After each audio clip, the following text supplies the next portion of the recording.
বিসমিল্লাহির রহমানির রহিম।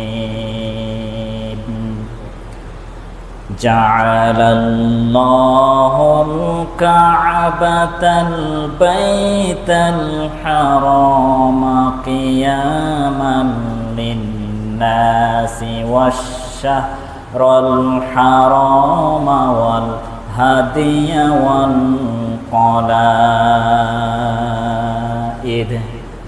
সাদাকাল্লাহুল আলিয়্যুল আযীম। ইন্নাল্লাহা ওয়া মালাইকাতাহু ইউসাল্লুনা আলান নাবী ইয়া আইয়ুহাল্লাযীনা আমানু সাল্লু আলাইহি ওয়া সাল্লিমু তাসলিমা। আল্লাহুম্মা সাল্লি আলা সাইয়্যিদিনা মাওলানা মুহাম্মদ ওয়া আলা আলি সাইয়্যিদিনা মাওলানা মুহাম্মদ। আলহামদুলিল্লাহ। আপনারা সবাই কেমন আছেন? আজকে আমরা সাইয়্যিদুল আইয়াম ইয়াউমুল জুমআহ, জুমআর আযান দেওয়ার সাথে সাথে মসজিদে একত্রিত হয়ে আল্লাহর গোলামি করার জন্য আসার এবং বসার সুযোগ পেয়েছি। এজন্য সর্বপ্রথম আল্লাহর শুকরিয়া জ্ঞাপন করে সবাই বলি আলহামদুলিল্লাহ। আল্লাহ রাব্বুল আলামিন আমাদেরকে সুস্থ রেখেছেন, সবল রেখেছেন, বিভিন্ন বিপদ আপদ মুসিবত থেকে হেফাজতে চাদরে আবৃত করে রেখেছেন। এজন্য সবসময় আল্লাহর প্রশংসা এবং দোজাহানের সরদার বিশ্বনবী হযরত মুহাম্মদ পড়ি সাল্লাল্লাহু আলাইহি ওয়াসাল্লাম। ওনার প্রতি আমরা সবসময় দরুদ পাঠ রত থাকা অবস্থায় চেষ্টা করব ইনশাআল্লাহ। আল্লাহ রাব্বুল আলামিন পৃথিবীর মধ্যে সবচাইতে যে মর্যাদা সম্পন্ন ঘরটি নির্মাণ করেছিলেন এটা হচ্ছে আল কাবা তথা মসজিদুল হারাম। পৃথিবীতে মানুষকে প্রেরণ করার প্রায় 2000 বৎসর পূর্বে, 2000 বছর আগে আল্লাহ তাআলা আল মসজিদুল হারাম তথা আল কাবা পৃথিবীর মধ্যে সবচাইতে প্রথম এবং সবচাইতে মর্যাদা সম্পন্ন ঘরটি ফেরেশতাদের মাধ্যমে আল্লাহ রাব্বুল আলামিন নির্মাণ করেছিলেন। পরবর্তীতে আদম আলাইহিস সালাম, নূহ আলাইহিস সালাম, ইব্রাহিম এবং ইসমাঈল আলাইহিস সালাম, কুরাইশ বংশীয় ইসলামের বিভিন্ন শাসকগণ এই আল মসজিদুল হারামকে বিভিন্ন সময় মডিফাই করেছেন, সংস্কার করেছেন। তৎপরই আল্লাহ রাব্বুল আলামিন গোটা পৃথিবীতে এখনও কিয়ামত পর্যন্ত সবচাইতে যে ঘরটি আল্লাহ তাআলা মর্যাদা সম্পন্ন রেখেছেন এটাই হচ্ছে আল মসজিদুল হারাম। সুবহানাল্লাহ। এজন্য আল্লাহ রাব্বুল আলামিন এই মসজিদুল হারাম কেন্দ্রিক সকল মানুষদেরকে, যাদের সামর্থ্য রয়েছে, এদেরকে হজ করার জন্য আল্লাহ তাআলা ফরজ করে দিয়েছেন। মানুষরা যেন সেই সম্মানিত ঘরকে তাওয়াফ করতে পারে, এজন্য আল্লাহ রাব্বুল আলামিন সকল মুসলিম নরনারী এদেরকে ফরজ বিধান হিসেবে নিযুক্ত করে দিয়েছেন। সুবহানাল্লাহ। কারণ আল্লাহ তাআলা এই কাবা ঘরকে কেন্দ্রিক যারা তাওয়াফ করবে এবং আল্লাহর কাছে মাফ চাইবে, আল্লাহর কাছে তাওবা ইস্তেগফার করবে, আল্লাহ তাআলা বলেন আমি ওই সমস্ত মানুষদেরকে মাফ করে দেই। সুবহানাল্লাহ। এজন্য আল্লাহ রাব্বুল আলামিন পৃথিবীতে যে ঘরটির সবচাইতে সম্মাননা দিয়েছেন এটা মুসলিমদের কলিজা, মুসলমানদের অনুপ্রেরণা, মুসলমানদের আবেগ এবং মুসলমানদের প্রিয় এই কাবাগরকে তাওয়াফ করা এবং এই কাবাগর কেন্দ্রিক বিভিন্ন দূর দূরান্ত থেকে ছুটে যাওয়া মুসলমানরা সবসময় চেষ্টায় অবিরত থাকে। এজন্য আল্লাহ রাব্বুল আলামিন আমাদেরকে সেই শিক্ষা দিয়েছেন। সেই বাস্তবতার নিরিখে এই কাবাগরের ইতিহাস কিভাবে আল্লাহ রাব্বুল আলামিন যুগে যুগে এই কাবাগরকে সম্মানিত এবং সংরক্ষণের দায়িত্ব নিয়েছিলেন, সে বিষয়ে আমরা আলোকপাত করব ইনশাআল্লাহ। আল্লাহ রাব্বুল আলামিন আল কাবা এই শব্দের অর্থ দিয়েছেন সবচাইতে উঁচু। কাবা শব্দের অর্থ হচ্ছে সুউচ্চ। পৃথিবীর মধ্যে মিডল ইস্ট একেবারে গোটা পৃথিবীর মূল কেন্দ্রে এই কাবাগরকে স্থাপন করা হয়েছে এবং এটা উঁচু থাকার কারণে আল কাবা নামকরণ করা হয়েছে। এবং মসজিদুল হারাম সম্মানিত ঘর হিসেবে এই ঘরকেও আল্লাহ তাআলা সম্বোধন করেছেন। কোরআনুল কারীমের মধ্যে এই কাবা ঘরকে আল্লাহ তাআলা প্রায় 7টি নামে নামকরণ করেছেন। এক একটি আয়াতে এক একটি নাম আল্লাহ তাআলা এই কাবা ঘরকে দিয়েছেন। সর্বপ্রথম আল কাবা হিসেবে সম্বোধন করলেন আল্লাহ রাব্বুল আলামিন। পৃথিবীর মধ্যে যে ঘরটি সবচাইতে সম্মানিত করেছেন, যে ঘরকে আল্লাহ তাআলা সবচাইতে মর্যাদা দান করেছেন, সেই ঘরের নাম আল্লাহ তাআলা দিয়েছেন আল কাবা।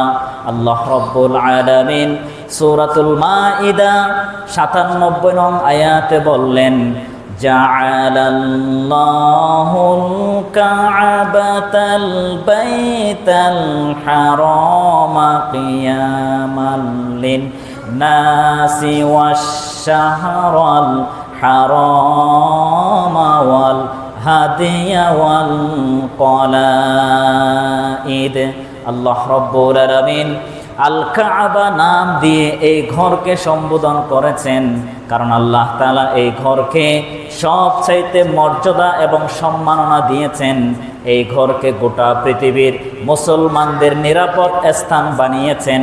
এই জন্য আল্লাহ তাআলা এই ঘরকে সুউচ্চ অবস্থায় তৈরি করেছেন। এই জন্য কাবা নামকরণ করা হয়েছে। সূরাতুল বাকারা ১২৫ নং আয়াতে আল বাইত হিসেবে সম্বোধন করেছেন। আল্লাহ তাআলা বলছেন, ওয়াইদ জাআলনাল বাইতা মাসাবাতাল লিন-নাসি ওয়া আমনা ওয়াত্তাখিযু মিন মাকামি ইব্রাহিমা মুসাল্লা وعهدنا إلى إبراهيم وإسماعيل أن طهر بيتي للطائفين والعاكفين والركع السجود। আল্লাহ রাব্বুল আলামিন সূরাতুল বাকারা ১২৫ নং আয়াতে বললেন, এই ঘরকে আল বাইত হিসেবে সম্বোধন করেছেন এবং গোটা পৃথিবীর জন্য নিরাপদ স্থান বানালেন, মিলন কেন্দ্র বানালেন। কারণ যুগ যুগ ধরে গোটা পৃথিবীর সকল মুসলমান নরনারী হজের দিন সমূহের মধ্যে বিভিন্ন দূর দূরান্ত থেকে এই ঘরকে তাওয়াফ করার জন্য ছুটে চলে আসে, তাওয়াফে জিয়ারত করার জন্য চলে আসে। এই জন্য আল্লাহ তাআলা বলছেন, এই ঘর কেন্দ্রিক মিলন কেন্দ্র বানালাম। গোটা পৃথিবীর মুসলমান নরনারী এই ঘরের কাছে এসে আল্লাহর কাছে প্রার্থনা করে, আল্লাহর কাছে দোয়া প্রার্থনা করে, আল্লাহর কাছে ক্ষমা প্রার্থনা করে, তাওবা ইস্তেগফার করে। এই জন্য আল্লাহ রাব্বুল আলামিন ইব্রাহিম আলাইহিস সালামকে সরাসরি নির্দেশ দিয়েছিলেন, ওগো আমার প্রিয় হাবিব, আমার প্রিয় ইব্রাহিম, তুমি এবং তোমার সন্তানকে আমি নির্দেশনা জারি করে দিলাম, আমার এই ঘরকে তুমি উত্তমভাবে পরিষ্কার পরিচ্ছন্ন করে নাও, এই ঘরকে সুন্দর করে তৈরি করে নাও, সংস্কার করে নাও। কারণ কিয়ামত অবধি পর্যন্ত গোটা পৃথিবীর সকল মুসলমান নরনারী এই ঘরের কাছে এসে আমার কাছে 2 হাত তুলে দোয়া করবে, আমার কাছে প্রার্থনা করবে। এই জন্য তাওয়াফকারী, রুকুকারী, সাজদাকারী এদের জন্য তুমি আমার এই ঘরকে পবিত্রতা পোষণ করে নাও। আল্লাহু আকবার। আল্লাহ তাআলা এই ঘরকে সবচাইতে মর্যাদা সম্পন্ন বানিয়েছেন, কারণ গোটা পৃথিবীর সকল মুসলমান নরনারী অন্যান্য ঘর কেন্দ্রিক না ছুটে, অন্যান্য মসজিদের দিকে না ছুটে, সকল মুসলমান নরনারী একমাত্র আল মসজিদুল হারাম, আল বাইত, আল কাবা, এই ঘর কেন্দ্রিক সকল মানুষ গিয়ে আল্লাহর কাছে ভিক্ষার হাত তুলে দিবে। আল্লাহু আকবার। এই জন্য এই মসজিদুল হারামকে আল্লাহ তাআলা সম্মাননা দিয়েছেন, মর্যাদা সম্পন্ন বানিয়েছেন, সবচাইতে গুরুত্ব দিয়েছেন। সুবহানাল্লাহ। এরপরে দেখেন এই আল কাবা মসজিদুল হারামকে সুপ্রাচীন ঘর হিসেবে আল্লাহ তাআলা আখ্যায়িত করেছেন। আল্লাহ রাব্বুল আলামিন পৃথিবীর মধ্যে সবচাইতে পুরাতন যে ঘরটি নির্মাণ করা হয়েছিল এই ঘর হচ্ছে আল মসজিদুল হারাম, আল কাবা। আল্লাহ রাব্বুল আলামিন সূরাতুল হজ এর 29 নং আয়াতে বললেন, সুম্মাল ইয়াকদু তাফাসাহুম ওয়াল ইউফু নুযুরহুম ওয়াল তাওয়াফু বিল বাইতিল আতীক। আল্লাহ রাব্বুল আলামিন গোটা পৃথিবীর মধ্যে সুপ্রাচীন এবং সবচাইতে পুরাতন যে ঘরটি নির্মাণ করা হয়েছিল এটা হচ্ছে আল বাইতুল আতীক তথা প্রাচীন ঘর আল কাবা। আল্লাহ রাব্বুল আলামিন পৃথিবীর মধ্যে এর আগে কোনো ঘর নির্মাণ করেন নাই। ফেরেশতাদের মাধ্যমে আল কাবা সর্বপ্রথম নির্মাণ করা হয়েছিল। পরবর্তীতে আদম আলাইহিস সালাম সংস্করণ করেছিলেন। এরপরে নূহ আলাইহিস সালামের প্লাবনে যখন একটু কারণে এই আল কাবা নিশ্চিহ্ন হয়ে গিয়েছিল, পরবর্তীতে ইব্রাহিম আলাইহিস সালাম এবং তার সন্তান ইসমাঈল আলাইহিস সালাম এই ঘরকে সুন্দর করে মডিফাই করে আবার সংস্করণ করেছিলেন। আল্লাহু আকবার। প্রাচীন গড় সবচাইতে পুরাতন আল কাবা নির্মাণ করা হয়েছিল ফেরেশতাদের মাধ্যমে। পরবর্তীতে নূহ আলাইহিস সালামের প্লাবনে এটা যেহেতু একটু নিশ্চিহ্ন হয়ে যাওয়ার কারণে আবার পুনরায় আল্লাহ তাআলা ইব্রাহিম আলাইহিস সালামকে কাবা ঘরের স্থান দেখিয়ে দিলেন। তখন কিন্তু তাফসীরের মধ্যে এসেছে আল কাবা একেবারে ধ্বংস হয়ে যায় নাই, একেবারে নিশ্চিহ্ন হয়ে যায় নাই। মাটির মধ্যে একটু ভাঙ্গার কারণে, প্লাবনের মাধ্যমে একটু ধ্বংস হওয়ার কারণে আল্লাহ তাআলা এই কাবাকে একেবারে ধ্বংসের হাত থেকে হেফাজতে রেখেছিলেন, সংরক্ষণে রেখেছিলেন। আবার পুনরায় ইব্রাহিম আলাইহিস সালামকে সেই ঘরের স্থান দেখিয়ে দিলেন এবং নতুন করে সাজানোর জন্য, ভীত উঁচু করে তোলানোর জন্য আল্লাহ রাব্বুল আলামিন হুকুম দিয়েছিলেন। সুবহানাল্লাহি বিহামদিক। কারণ এই পৃথিবীতে আল্লাহ রাব্বুল আলামিন এই আল কাবাকে নির্মাণ করেছেন মানুষদের কল্যাণের জন্য, মানুষদের ওয়াসিলায়, মানুষরা যেন এই ঘর কেন্দ্রিক গিয়ে আল্লাহর কাছে প্রার্থনা করে। কারণ হাদিসের মধ্যে এসেছে যে হাজরে আসওয়াদ এই কাবা ঘরের কিনারায় রাখা হয়েছে। যারা হজ করতে যাবে হাজরে আসওয়াদের মাধ্যমে চুম্বন খেয়ে যারা আল্লাহর কাছে ক্ষমা চাইবে, হাদিসের মধ্যে স্পষ্ট এসেছে তার সমস্ত পাপ ওই হাজরে আসওয়াদ শুষে নেই। যার কারণে একজন মানুষ হজ করার পরে পাথরে চুম্বন করার কারণে তার সকল কৃতকর্ম পাপ আল্লাহ তাআলা মোচন করে দেয়। আল্লাহু আকবার। এজন্য এই ঘরের মর্যাদা এবং হাজরে আসওয়াদের সওয়াব এবং হজ করতে যারা যাবে, যারা আল হজ জিয়ারত করার জন্য উদ্দেশ্য নিয়ে যাবে, এদের সম্মাননা, এদের মর্যাদাও আল্লাহ তাআলা বাড়িয়ে দিয়েছেন। সুবহানাল্লাহি বিহামদিক।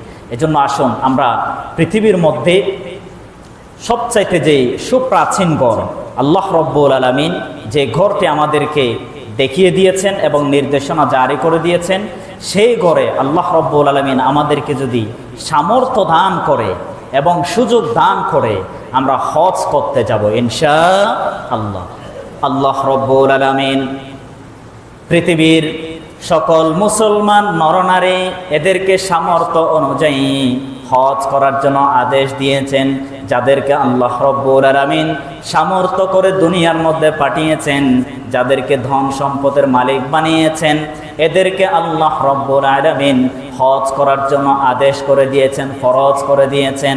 আল্লাহ তাআলা সূরাতুল আলে ইমরানে স্পষ্ট জানিয়ে দিলেন, ওয়ালিল্লাহি আলান নাসি হিজ্জুল বাইতি মান استطاع إليه سبيلا ومن كفر فإن الله غني عن العالمين আল্লাহ রব্বুল আলামিন আলী ইমরানের ৯৭ নং আয়াতে বললেন, তোমাদের মধ্য থেকে যাদের সামর্থ্য রয়েছে, যাদের ধন সম্পদের মালিক হয়েছ, তোমাদেরকে আমি ফরজ করে দিলাম, তোমরা যথাসময়ে হজ আদায় করার জন্য আল কাবার প্রান্তরে চলে যাও এবং তাওয়াফ করো এবং আমার কাছে হাত তুলে আমার কাছে ভিক্ষা চাও, আমার কাছে প্রার্থনা করো, তোমাদের মনের আকুতি মিনতি সব কিছু আমার কাছে শেয়ার করো।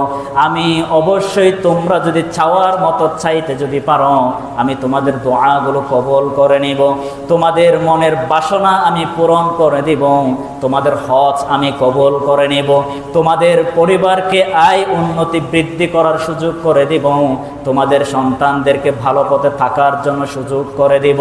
সর্বোপরি যারা বিভিন্ন দূর প্রান্ত থেকে হজ করার জন্য ছুটে চলে যাবে, তারা একমাত্র আল্লাহকে খুশি করার জন্য চলে যায়, মানুষকে দেখানোর জন্য হজ করতে পারে না, মানুষকে দেখানোর জন্য কেউ কখনো হজ আদায় করতে পারে না। শুধুমাত্র আল্লাহকে দেখানোর জন্য, শুধুমাত্র আল্লাহর ফরজ বিধান পালন করার নিমিত্তে এবং আল্লাহর কাছে চাওয়ার কারণে, আল্লাহর আদেশ মান্য করার কারণে একমাত্র মানুষগুলো হজ করতে ছুটে যায়। আল্লাহু আকবার। আল্লাহ তাআলা বলতেছেন, তোমরা যদি চাওয়ার মতো যদি চাইতে পারো, বিভিন্ন দূর দূরান্ত থেকে, অপর প্রান্ত থেকে যারা হজ্জে জিয়ারত করার জন্য চলে যাও, ছুটে যাও, তোমরা যদি আসলে মনের একাগ্রতা, মনের নিয়তকে যদি সহি করে তুমি হজ করতে যেতে পারো, আল্লাহ তাআলা বলছেন আমি 100% গ্যারান্টেড, তার জন্য আমি জিম্মাদার হয়ে গেলাম, তার হজ আমি হজ্জে মাবরুর হিসেবে কবুল করে নিয়ে তার পরিবার, তার আয় উন্নতি, তার চাওয়া পাওয়া, মনের আকুতি মিনতি সব কিছু আমি পূর্ণ করে দিব। আল্লাহু আকবার। এখন যদি বলেন টাকা তো আছে, হজ করতে যদি না যাই মানুষরা কি না কি বলে, একটু হজ করে আসি, এরকম নিয়ত করে যায় নাকি যায় না? কথা বলেন, যায় নাকি যায় না? কিন্তু প্রকাশ্যে বলে যে আমি আল্লাহকে খুশি করার জন্য হজ করতে যাই, কিন্তু মনে আছে সে যদি হজ করতে না যায় মানুষ টিটকারি দিবে, মানুষ তামাশা করবে, হাসাহাসি করবে, মানুষ বলবে।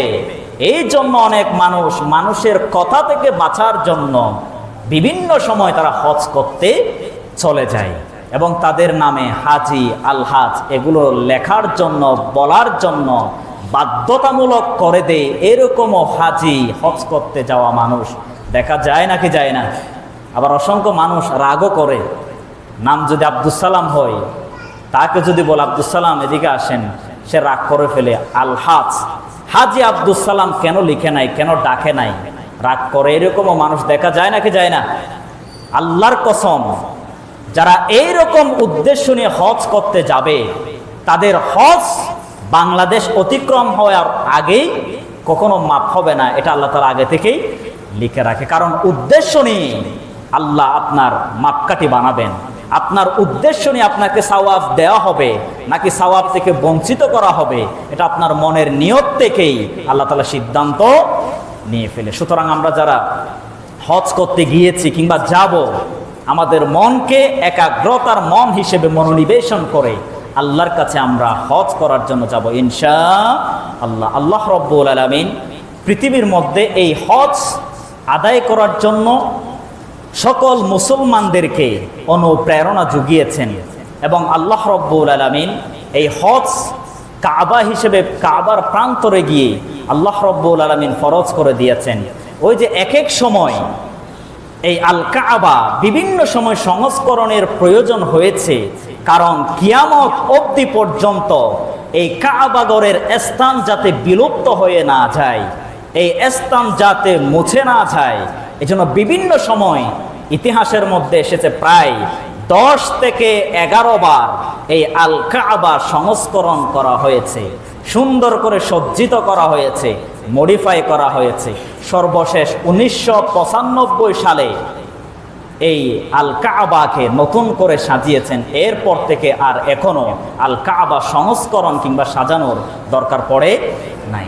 তৎকালীন সময়ে আল্লাহ রাব্বুল আলামিন ইব্রাহিম আলাইহিস সালামকে এবং ইসমাঈল আলাইহিস সালামকে আরেকটি আদেশ দিয়েছিলেন। এই যে আল কাবাগর অসু ঘর হিসেবে পরিচয় বহন করে, আল কাবাকে বিভিন্ন পাথর ইট একটার পরে একটা ভীত স্তম্ভগুলো উঁচু করার জন্য আল্লাহ তাআলা ইব্রাহিম আলাইহিস সালামকে হুকুম দিয়েছিলেন। আল্লাহ রাব্বুল আলামিন ইব্রাহিম আলাইহিস সালাম এবং ইসমাঈল আলাইহিস সালামকে আদেশ দিয়েছিলেন আল কাবাগরের পাথরগুলো ভীত স্তম্ভ তৈরি করার জন্য নির্দেশ দিয়েছিলেন। আল্লাহ তাআলা সূরা আল বাকারা 127 নং আয়াতে বললেন, ওয়া ইদ ইয়ারফাউ ইব্রাহিমুল কাওয়াইদা মিনাল বাইতি ওয়া ইসমাঈলু রব্বানা তাকাব্বাল মিন্না ইন্নাকা আনতাস সামিউল আলিম। আল্লাহ রাব্বুল আলামিন ইব্রাহিম আলাইহিস সালাম এবং ইসমাঈল আলাইহিস সালামকে আদেশ দিয়েছিলেন, ওগো আমার প্রিয় ইব্রাহিম, তুমি এই কাবাগর সংস্করণ করার জন্য ভীত স্তম্ভগুলো উঁচু করে দাও, যাতে মানুষরা সুস্পষ্টভাবে দেখতে পারে এবং আল কাবা কিয়ামত পর্যন্ত যেন টিকে থাকতে পারে। এই জন্য আল্লাহ রাব্বুল আলামিন ইব্রাহিম আলাইহিস সালামকে বলার সাথে সাথে ইসমাঈল আলাইহিস সালামকে সাথে নিয়ে আল কাবাগর সংস্করণ করার জন্য কাজে পড়ে গিয়েছিলেন এবং আল কাবাগর সংস্করণ সমাপ্তি হওয়ার পরে আল্লাহর কাছে দোয়া করেছিলেন, ওগো রব, এই কাজগুলো আমার এবং আমার সন্তানের পক্ষ থেকে কবুল করে নাও এবং কিয়ামত পর্যন্ত আমার বংশধর থেকে অর্থাৎ সকল মুসলমান নরনারী এই কাবাগর প্রান্তরে যখন আপনার কাছে দোয়া করার জন্য ছুটে চলে আসবে, তাওয়াফ করার জন্য যখন চলে আসবে, তাদের প্রত্যেকের দোয়াগুলো আপনি কবুল করে নিও। সুবহানাল্লাহ। আল্লাহ তাআলা বলতেছেন, যখন ইব্রাহিম আলাইহিস সালাম এই কাবাগর সংস্করণ সমাপ্তি করে ফেলেছিলেন, কাজকর্ম শেষ হওয়ার পরে আল্লাহর কাছে দোয়া করেছিলেন, ওগো রব, এই কাজ আমি সমাপ্ত করে দিয়েছি, কিয়ামত পর্যন্ত আমার বংশধর থেকে অর্থাৎ সকল মুসলমান নরনারী বিভিন্ন প্রান্ত থেকে আপনার এই ঘরকে যখন তাওয়াফ করার জন্য চলে আসবে, তাদের মনের নিয়ত, তাদের চাওয়া পাওয়া সব কিছু আপনি কবুল করে নিয়েন। আল্লাহু আকবার। এটা ইব্রাহিম আলাইহিস সালাম আমাদের জন্য দোয়া করে গিয়েছেন, এজন্য তার দোয়া আল্লাহ তাআলা কবুলও করেছেন। সুতরাং একাগ্রতা, নিজের মনকে আমরা যদি শান্ত করে আল্লাহর কাছে দোয়া করতে পারি, দাবিদার যদি রাখতে পারি, প্রার্থনা যদি করতে পারি, আল্লাহ তাআলা বলেন অবশ্যই আমি তাদের দোয়া, তাদের গুনাহ সব কিছু আমি মাফ করে দিব। সুবহানাল্লাহি বিহামদিহি। এরপরে যখন কাবাগর সমাপ্তি হয়ে গেল, তখন ইব্রাহিম আলাইহিস সালাম আল্লাহর কাছে আরেকটি দোয়া করেছিলেন এবং আল্লাহ ইব্রাহিম আলাইহিস সালামকে একটি বিষয়ে সুস্পষ্টভাবে, কঠোরভাবে ইব্রাহিম আলাইহিস সালামকে আল্লাহ তাআলা নির্দেশ দিয়েছিলেন। আল্লাহ রাব্বুল আলামিন ইব্রাহিম আলাইহিস সালাম যখন আল কাবাগর সংস্করণ সমাপ্তি করে দিয়েছিলেন, তখন আল্লাহ রাব্বুল আলামিন ইব্রাহিম আলাইহিস সালামকে বলেছিলেন, ওয়া ইদ বাওয়ানা লিইব্রাহিম মাকানাল বাইতি আল্লা তুশরিক বি শাইআন ওয়া তাহির বাইতিয়া লিত-তাইফিনা ওয়াল কাইমিনা ওয়ার রুকআইস সুজুদ। আল্লাহ রাব্বুল আলামিন সূরা আল হাজ এর 26 নং আয়াতে বলে দিলেন, ওগো ইব্রাহিম, তোমাকে আমি কঠোর একটি বিষয়ে জানিয়ে দিলাম, তুমি সবার সম্মুখে যারা হজ আদায় করতে পারবে তাদেরকে তুমি হজের দাওয়াত দিয়ে দাও, হজের আজান দিয়ে দাও, হজের জন্য গোটা পৃথিবীর সকল মানুষকে এলান করিয়ে দাও, এবং কেউ যাতে এই ঘরে এসে আমার সাথে অন্য কোনো সমকক্ষ তৈরি না করে তারা যেন শিরিকের মধ্যে লিপ্ত না হয়। একদিকে আমাকে রব হিসেবে স্বীকৃতি দিবে, আর একদিকে শিরিকি কাজের মধ্যে জড়িয়ে ফেলবে। এই সমস্ত অপকর্ম কখনো আমি বরদাস্ত করব না, আমি কখনো মান্য গ্রহণ করতে পারবো না। যারা আল কাবা ঘরের প্রান্তরে চলে এসে হজ করার জন্য চলে আসবে, হজ সমাপ্তি করার পরে নিজের স্থানে যখন আবার ফিরে যাবে, তারা তখন দেখা যাবে আমাকে রব হিসেবে না মেনে বিভিন্ন মানুষের পূজা শুরু করে দিবে, বিভিন্ন বিষয়ের প্রতি তাওয়াক্কুল শুরু করে দিবে, আমার সাথে সমকক্ষ তৈরি করে ফেলবে। সুতরাং তাদের হজ আমি কখনো কবুল করব না, এবং তুমি সকল মানুষের জন্য হজের জন্য আযান দিয়ে দাও। আল্লাহু আকবার। আল্লাহ তাআলা কঠোর একটা বিষয় সিদ্ধান্ত দিয়ে দিলেন, ওগো ইব্রাহিম, আল কাবা ঘরের সংস্করণের কাজ সমাপ্তি হয়ে গিয়েছে, এখন তুমি আল কাবা ঘরের প্রান্তের বড় একটা পাহাড়ের চূড়ায় উঠে তুমি সকল পৃথিবীর মুসলমান নরনারী এদেরকে হজের একটা এলান, হজের একটা দাওয়াত দিয়ে দাও। তখন ইব্রাহিম আলাইহিস সালাম বলেছিলেন, ওগো রব, আপনি কি কথা বললেন? এই যে এখানে তৃণলতাহীন কোনো বাড়ি নাই, কোনো ঘর নাই, এটাও জেনে রাখেন। আল কাবা ঘর ইব্রাহিম আলাইহিস সালাম যখন সংস্করণ করেছিলেন, এর ত্রিসীমানায় একটা ঘরও ছিল না, একটা গাছও ছিল না, তৃণলতাহীন কোনো প্রকার প্রাণীও ওই জায়গায় থাকতো না, সম্পূর্ণ জনমানবহীন এলাকা ছিল। তখন ইব্রাহিম আলাইহিস সালাম বলতেছে, ওগো রব, আমি যদি এখানে ডাক দেই, আমার ছোট্ট আওয়াজ গোটা পৃথিবীতে ছড়ানো তো দূরের কথা, এই এলাকার 1 কিলোমিটার পরেও আমার কণ্ঠের আওয়াজ কোনো মানুষ শুনতে পারবে না। তখন আল্লাহ রাব্বুল আলামিন ইব্রাহিম আলাইহিস সালামকে বলেছিলেন, ওগো ইব্রাহিম, তোমার দায়িত্ব হচ্ছে তুমি আযান দিবে, সকল মানুষকে হজের জন্য আহ্বান জানাবে, সকল মানুষের অন্তরে কানে শ্রবণে চলে যাওয়ার জন্য, আওয়াজ শোনার জন্য সেই সক্ষমতা আমি তৈরি করে দিব। সুবহানাল্লাহ। তখন ইব্রাহিম আলাইহিস সালাম পাহাড়ের চূড়ায় উঠে গেলেন এবং হজের জন্য সকল মানুষকে আযান দিলেন, আহ্বান জানালেন। তখন আল্লাহ তাআলা বাতাসের তরঙ্গের সাথে মিশিয়ে গোটা পৃথিবীতে যে সমস্ত মানুষ ছড়িয়ে ছিটিয়ে আছে তাদের কর্ণপাতে, তাদের শ্রবণে আল্লাহ তাআলা ইব্রাহিম আলাইহিস সালামের সাউন্ড, আওয়াজ শুনিয়ে দিয়েছিলেন। আল্লাহু আকবার। এখন প্রশ্ন আসতে পারে, হুজুর, আমরা তো তখন মায়ের পেট তো দূরের কথা, রূহের জগৎ ছিলাম কিনা ও সন্দেহ, এরকম প্রশ্ন আসতে পারে না? ইব্রাহিম আলাইহিস সালাম যখন আযান দিয়েছিলেন, তাফসীরের মধ্যে এসেছে, হয়তো আমরা পৃথিবীতে ছিলাম না, মায়ের পেটেও ছিলাম না, কিন্তু রূহের জগতে আমরা ছিলাম। এবং আল্লাহ রাব্বুল আলামিন কিয়ামত পর্যন্ত যে মানুষটি আসবে তার রূহ ওই সময় আরওয়াহ, আলমে আরওয়াহ, এই রূহের জগতে প্রত্যেক মানুষের রূহ ছিল। এবং আল্লাহ রাব্বুল আলামিন সেই ইব্রাহিম আলাইহিস সালামের তখনকার আযান, তখনকার হজের সাউন্ড রূহের জগতে আমাদের কর্ণপাতে, আমাদের শ্রবণ শক্তিতে আল্লাহ রাব্বুল আলামিন ধারণ করে দেওয়ার সক্ষমতা, সেই এবিলিটি আল্লাহ তাআলা দিয়েছিলেন। সুবহানাল্লাহ।